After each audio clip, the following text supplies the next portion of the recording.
கடிக்குது பாருங்க. நல்லா பாக்க தெரியும். நீனா எனக்கு 10 நிமிஷம் கூட டைமே கொடுக்க மாட்டேங்கிற. என்ன அப்படி பிஸி ஆகுறேன்னு எனக்கு தெரியல. நேஹா வேலை இருந்துச்சுரா, கொஞ்சம் பிஸியா இருந்தா மம்மி கூட, அதுக்கு தான் போன் எடுக்கல நான் வந்து. எப்ப பார்த்தாலும் அத பிஸியா தாக்குவனியா நீ?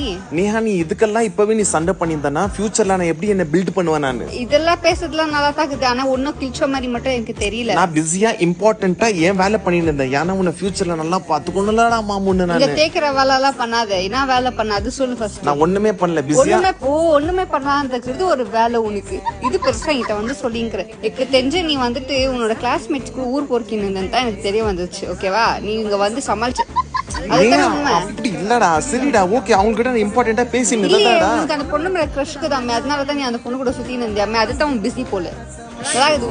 வாயில கடிக்கிற அந்த பொண்ணு பத்தி நினைச்சாலே வாய்க்கா பல்லு கூட கடிக்குவேன் நான். ஏன்னா அவ்வளவு வெறி வருதுடா நீ பண்றதெல்லாம். எனக்கு அழகா இருக்குது என்ன விட அது பொண்ணு. ஐயோ சாமி, என்ன வெக்க பண்ணா வைக்காதடா.